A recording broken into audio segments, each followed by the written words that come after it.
The Story of Redemption by Ellen G. White. Chapter 14. The Children of Israel. Joseph listened to his father's instructions and feared the Lord. He was more obedient to his father's righteous teachings than any of his brethren. He treasured his instructions and with integrity of heart loved to obey God. He was grieved at the wrong conduct of some of his brethren and meekly entreated them to pursue a righteous course and leave off their wicked acts. This only embittered them against him. His hatred of sin was such that he could not endure to see his brethren sinning against God. He laid the matter before his father, hoping that his authority might reform them. This exposure of their wrongs enraged his brethren against him.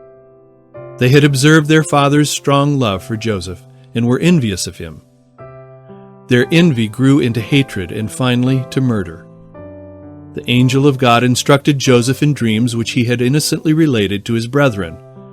For behold, we were binding sheaves in the field, and lo, my sheaf arose, and also stood upright, and behold, your sheaves stood round about, and made obeisance to my sheaf.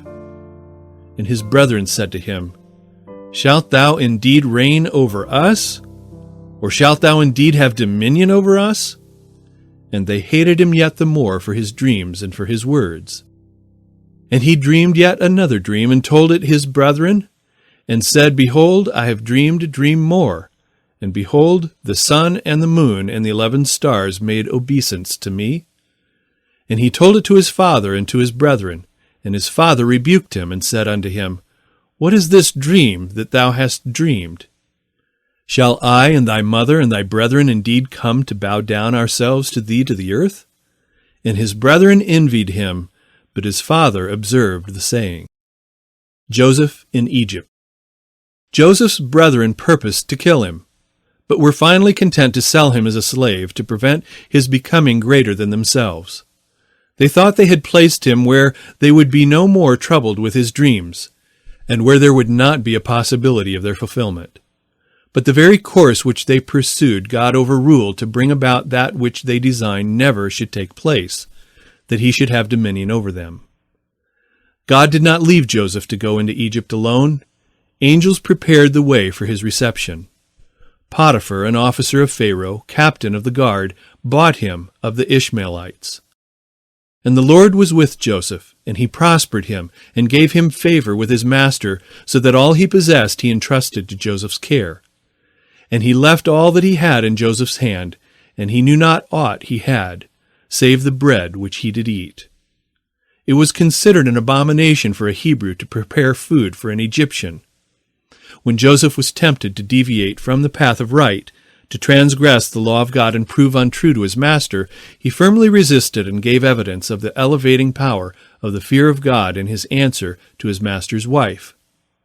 After speaking of the great confidence of his master in him, by entrusting all that he had with him, he exclaimed, How then can I do this great wickedness and sin against God? He would not be persuaded to deviate from the path of righteousness and trample upon God's law by any inducements or threats. And when he was accused, and a base crime was falsely laid to his charge, he did not sink in despair. In the consciousness of innocence and right, he still trusted God. And God, who had hitherto supported him, did not forsake him. He was bound with fetters and kept in a gloomy prison. Yet God turned even this misfortune into a blessing. He gave him favor with the keeper of the prison, and to Joseph was soon committed the charge of all the prisoners. Here is an example to all generations who should live upon the earth. Although they may be exposed to temptations, yet they should ever realize that there is a defense at hand, and it will be their own fault if they are not preserved. God will be a present help, and his Spirit a shield. Although surrounded with the severest temptations, there is a source of strength to which they can apply and resist them. How fierce was the assault upon Joseph's morals! It came from one of influence, the most likely to lead astray. Yet how promptly and firmly was it resisted! He suffered for his virtue and integrity, for she who would lead him astray revenged herself upon the virtue she could not subvert, and by her influence caused him to be cast into prison by charging him with a foul wrong. Here Joseph suffered because he would not yield his integrity. He had placed his reputation and interest in the hands of God. And although he was suffered to be afflicted for a time, to prepare him to fill an important position, yet God safely guarded that reputation that was blackened by a wicked accuser, and afterward, in his own good time, caused it to shine. God made even the prison the way to his elevation. Virtue will in time bring its own reward. The shield which covered Joseph's heart was the fear of God, which caused him to be faithful and just to his master and true to God. Although Joseph was exalted as a ruler over all the land, yet he did not forget God. He knew that he was a stranger in a strange land, separated from his father and his brethren, which often caused him sadness. But he firmly believed that God's hand had overruled his course to place him in an important position. And depending on God continually, he performed all the duties of his office as ruler over the land of Egypt with faithfulness. Joseph walked with God. He would not be persuaded to deviate from the path of righteousness and transgress God's law by any inducement or threats. His self-control and patience in adversity and his unwavering fidelity are left on record for the benefit of all who should afterward live on the earth. When Joseph's brethren acknowledged their sin before him, he freely forgave them and showed by his acts of benevolence and love that he harbored no resentful feelings for their former cruel conduct toward him. Days of prosperity. The children of Israel were not slaves. They had never sold their cattle, their lands, and themselves to Pharaoh for food, as many of the Egyptians had done. They had been granted a portion of land wherein to dwell with their flocks and cattle on account of the service Joseph had been to the kingdom. Pharaoh appreciated his wisdom in the management of all things connected with the kingdom, especially in the preparations for the long years of famine which came upon the land of Egypt. He felt that the whole kingdom was indebted for their prosperity to the wise management of Joseph, and as a token of his gratitude he said to Joseph, "The land of Egypt is before thee. In the best of the land make thy father and brethren to dwell. In the land of Goshen let them dwell. And if thou knowest any men of activity among them, then make them rulers over my cattle." And Joseph placed his father and his brethren, and gave them a possession in the land of Egypt, in the best of the land, in the land of Ramesses, as Pharaoh had commanded. And Joseph nourished his father and his brethren and all his father's household with bread according to their families. No tax was required of Joseph's father and brethren by the king of Egypt, and Joseph was allowed the privilege of supplying them liberally with food. The king said to his rulers, "Are we not indebted to the God of Joseph and to him for his liberal supply of food? Was it not because of his wisdom that we laid in so abundantly? While other lands are perishing, we have enough. His management has greatly enriched the kingdom." And Joseph died, and all his brethren, and all that generation. And the children of Israel were fruitful, and increased abundantly, and multiplied, and waxed exceeding mighty, and the land was filled with them. Now there rose up a new king over Egypt, which knew not Joseph. And he said unto his people, "Behold, the people of the children of Israel are more and mightier than we. Come on, let us deal wisely with them, lest they multiply, and it come to pass, that when there falleth out any war, they join also unto our enemies, and fight against us, and so get them up out of the land." The oppression. This new king of Egypt learned that the children of Israel were of great service to the kingdom. Many of them were able and understanding workmen, and he was not willing to lose their labor. This new king ranked the children of Israel with that class of slaves who had sold their flocks, their herds, their lands, and themselves to the kingdom. Therefore they did set over them taskmasters to afflict them with their burdens. And they built for Pharaoh treasure cities, Pithom and Ramesses. But the more they afflicted them, the more they multiplied and grew. And they were grieved because of the children of Israel. And the Egyptians made the children of Israel to serve with rigor, and they made their lives bitter with hard bondage, in mortar and in brick, and in all manner of service in the field. All their service wherein they made them serve was with rigor. They compelled their women to work in the fields, as though they were slaves, yet their numbers did not decrease. As the king and his rulers saw that they continually increased, they consulted together to compel them to accomplish a certain amount every day. They thought to subdue them with hard labor and were angry because they could not decrease their numbers and crush out their independent spirit. And because they failed to accomplish their purpose, they hardened their hearts to go still further. The king commanded that the male children should be killed as soon as they were born. Satan was the mover in these matters. He knew that a deliverer was to be raised up among the Hebrews to rescue them from oppression. He thought that if he could move the king to destroy the male children, the purpose of God would be defeated. The women feared God and did not do as the king of Egypt commanded them, but saved the male children alive. The women dared not murder the Hebrew children, and because they obeyed not the command of the king, the Lord prospered them.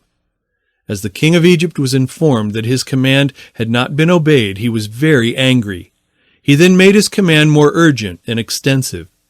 He charged all his people to keep a strict watch, saying, "Every son that is born in Egypt you shall cast into the river, and every daughter you shall save alive." Moses.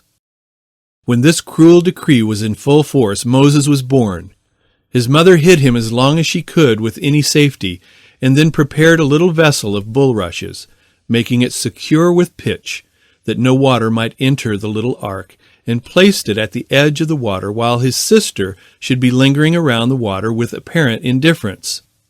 She was anxiously watching to see what would become of her little brother. Angels were also watching, that no harm should come to the helpless infant, which had been placed there by an affectionate mother and committed to the care of God by her earnest prayers mingled with tears. And these angels directed the footsteps of Pharaoh's daughter to the river, near the very spot where lay the innocent little stranger. Her attention was attracted to the little strange vessel, and she sent one of her waiting maids to fetch it to her. And when she had removed the cover of this singularly constructed little vessel, she saw a lovely babe, and behold, the babe wept, and she had compassion on him.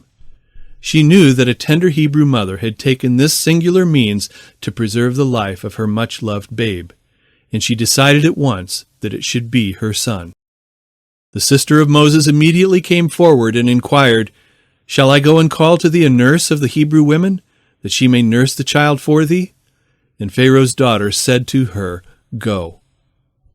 Joyfully sped the sister to her mother and related to her the happy news and conducted her with all haste to Pharaoh's daughter, where the child was committed to the mother to nurse, and she was liberally paid for the bringing up of her own son. Thankfully did this mother enter upon her now safe and happy task. She believed that God had preserved his life. Faithfully did she improve the precious opportunity of educating her son in reference to a life of usefulness. She was more particular in his instruction than in that of her other children, for she felt confident that he was preserved for some great work. By her faithful teachings she instilled into his young mind the fear of God and the love for truthfulness and justice. She did not rest here in her efforts, but earnestly prayed to God for her son that he might be preserved from every corrupting influence. She taught him to bow and pray to God, the living God, for he alone could hear him and help him in any emergency. She sought to impress his mind with the sinfulness of idolatry. She knew that he was to be soon separated from her influence and given up to his adopted royal mother, to be surrounded with influences calculated to make him disbelieve in the existence of the Maker of the heavens and of the earth. The instructions he received from his parents were such as to fortify his mind and shield him from being lifted up and corrupted with sin and becoming proud amid the splendor and extravagance of court life. He had a clear mind and an understanding heart, and never lost the pious impressions he received in his youth. His mother kept him as long as she could, but she was obliged to separate from him when he was about 12 years old, and he then became the son of Pharaoh's daughter. Here Satan was defeated. By moving Pharaoh to destroy the male children, he thought to turn aside the purposes of God and destroy the one whom God would raise up to deliver his people. But that very decree appointing the Hebrew children to death was the means God overruled to place Moses in the royal family, where he had advantages to become a learned man and eminently qualified to lead his people from Egypt. Pharaoh expected to exalt his adopted grandson to the throne. He educated him to stand at the head of the armies of Egypt and lead them to battle. Moses was a great favorite with Pharaoh's host and was honored because he conducted warfare with superior skill and wisdom. And Moses was learned in all the wisdom of the Egyptians and was mighty in words and in deeds. The Egyptians regarded Moses as a remarkable character. Special preparation for leadership. Angels instructed Moses that God had chosen him to deliver the children of Israel. The rulers among the children of Israel were also taught by angels that the time for their deliverance was nigh, and that Moses was the man whom God would use to accomplish this work. Moses thought that the children of Israel would be delivered by warfare, and that he would stand at the head of the Hebrew host to conduct the warfare against the Egyptian armies and deliver his brethren from the yoke of oppression. Having this in view, Moses guarded his affections, that they might not be strongly placed upon his adopted mother or upon Pharaoh, lest it should be more difficult for him to remain free to do the will of God. The Lord preserved Moses from being injured by the corrupting influences around him. The principles of truth received in his youth from God-fearing parents were never forgotten by him. And when he was most needed to be shielded from the corrupting influences attending a life at court, then the lessons of his youth bore fruit. The fear of God was before him. And so strong was his love for his brethren, and so great was his respect for the Hebrew faith, that he would not conceal his parentage for the honor of being an heir of the royal family. When Moses was 40 years old, he went out unto his brethren, and looked on their burdens, and he spied an Egyptian smiting an Hebrew, one of his brethren. And he looked this way and that way, and when he saw that there was no man, he slew the Egyptian, and hid him in the sand. And when he went out the second day, behold, 2 men of the Hebrews strove together. And he said to him that did the wrong, Wherefore smitest thou thy fellow? And he said, Who made thee a prince and a judge over us? Intendest thou to kill me as thou killest the Egyptian? And Moses feared and said, Surely this thing is known. Now when Pharaoh heard this thing, he sought to slay Moses. But Moses fled from the face of Pharaoh, and dwelt in the land of Midian. The Lord directed his course, and he found a home with Jethro, a man that worshipped God. He was a shepherd, also a priest of Midian. His daughters tended his flocks. But Jethro's flocks were soon placed under the care of Moses, who married Jethro's daughter and remained in Midian 40 years. Moses was too fast in slaying the Egyptian. He supposed that the people of Israel understood that God's special providence had raised him up to deliver them. But God did not design to deliver the children of Israel by warfare, as Moses thought, but by his own mighty power, that the glory might be ascribed to him alone. God overruled the act of Moses in slaying the Egyptian to bring about his purpose. He had in his providence brought Moses into the royal family of Egypt, where he had received a thorough education, and yet he was not prepared for God to entrust to him the great work he had raised him up to accomplish. Moses could not immediately leave the king's court and the indulgences granted him as the king's grandson to perform the special work of God. He must have time to obtain an experience and be educated in the school of adversity and poverty. While he was living in retirement, the Lord sent his angels to especially instruct him in regard to the future. Here he learned more fully the great lesson of self-control and humility. He kept the flocks of Jethro, and while he was performing his humble duties as a shepherd, God was preparing him to become a spiritual shepherd of his sheep, even of his people Israel. As Moses led the flock to the desert and came to the mountain of God, even to Horeb, the angel of the Lord appeared unto him in a flame of fire out of the midst of a bush. And the Lord said, I have surely seen the affliction of my people which are in Egypt, and have heard their cry by reason of their taskmasters. For I know their sorrows, and I am come down to deliver them out of the hand of the Egyptians, and to bring them up out of that land unto a good land and a large, unto a land flowing with milk and honey. Now therefore, behold, the cry of the children of Israel is come up unto me, and I have also seen the oppression wherewith the Egyptians oppress them. Come now, therefore, and I will send thee unto Pharaoh, that thou mayest bring forth my people, the children of Israel, out of Egypt. The time had fully come when God would have Moses exchange the shepherd's staff for the rod of God, which he would make powerful in accomplishing signs and wonders, in delivering his people from oppression, and in preserving them when pursued by their enemies. Moses consented to perform the mission. He first visited his father-in-law and obtained his consent for himself and his family to return into Egypt. He did not dare to tell Jethro his message to Pharaoh, lest he should be unwilling to let his wife and children accompany him on such a dangerous mission. The Lord strengthened him and removed his fears by saying to him, Return into Egypt, for all the men are dead which sought thy life.